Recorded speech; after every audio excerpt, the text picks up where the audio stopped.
39 में खुशामदीद। आपके बच्चे का वजन अब तकरीबन 7 पाउंड्स यानी कि 7 पाउंड्स या फिर 3.2 kgs है और वो लंबाई में तकरीबन 20 इंचेस या फिर 51 सेंटीमीटर लंबा है।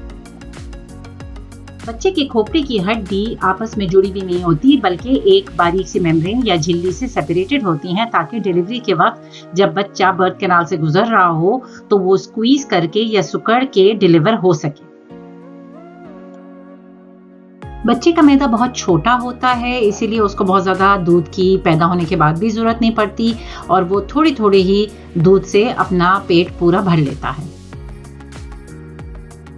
हो सकता है जब अब की दफ़ा आप अपने डॉक्टर के पास जाएं तो वो आपका मुआयना करके आपसे इजाज़त लें कि वो आपका सर्विकल स्वीप कर सकें। सर्विकल स्वीप एक बहुत अच्छा तरीका होता है जिसमें हम आपके बच्चे की जो एमनियोटिक मेम्ब्रेन्स होती हैं या जो पानी की थैली होती है उसको सर्विक्स के टिश्यू यानी कि जो आपका अपना बच्चेदानी का मुंह का टिश्यू है उससे सेपरेट करते हैं।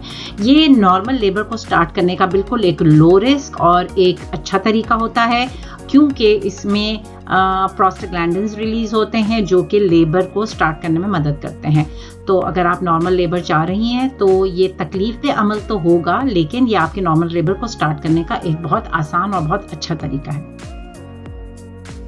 क्योंकि अब आपका बच्चा किसी वक्त भी पैदा हो सकता है तो आपको बहुत सारी चीज़ों का ख्याल रखना होगा जो ये बता रही हूँ कि आपका लेबर स्टार्ट हो चुका है। एक तो जो नॉर्मल लेबर के दर्द होते हैं जिसमें पेट सख्त होगा और आपको वक्फे से वो आएंगे।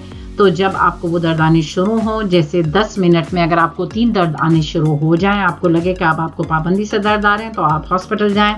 उसके अलावा बहुत सी ख़वातीन को पेट सख्त होने के साथ दर्द पाबंदी से नहीं आते हैं बल्कि दूसरे चीज़ें होती हैं जिससे उनके लेबर स्टार्ट हो चुका होता है। जैसे कि बहुत सारी औरतों को सिर्फ कमर में दर्द होता है लेकिन पाबंदी से अगर आपको हर कुछ देर में सिर्फ कमर में दर्द हो रहा हो, उसके अलावा आपको उल्टी या मोशंस लग जाएं क्योंकि कभी कभार ये होता है कि आपके सारे मसल्स रिलैक्स हुए होते हैं लेबर की तैयारी के लिए जिसमें आपके आंतें भी रिलैक्स हो जाती हैं जिसकी वजह से आपको मोशंस, आपको नौजिया या आपको उल्टी होती है। तो इस सूरत हाल में भी हो सकता है कि आपका लेबर स्टार्ट हो गया और आपको डॉक्टर के पास फिर जाना चाहिए। बच्चे के दर्द आने से लेके बच्चा पैदा होने तक आप अगर पहली दफ़ा माँ बन रही हैं तो आपको तकरीबन पूरा 1 दिन भी लग सकता है या अगर आपके पहले बच्चे हो चुके हैं तो भी आपको 8-9 घंटे तो लेबर पेन्स होंगे ही होंगे। तो इसके लिए ज़रूरी नहीं है कि आप बिस्तर पे लेट जाएं। आप कोशिश करें कि आपको जिस पोजीशन में आराम आ रहा है, चाहे वो बिस्तर पे लेट के हो, चाहे वो कुर्सी पे बैठ के हो या फिर दूसरी पोजीशन जिसमें हो सकता है आपको वॉक करने से आराम आ रहा हो या फिर आपको किसी एक बॉल होती है एक्सरसाइज बॉल उस पे बैठ के आराम आ रहा हो या उखड़ू बैठ के आराम आ रहा हो, जिस पोजीशन में भी आपको आराम आता है आप उस पोजीशन पे रहें। अपना ये टाइम आराम से गुजारें।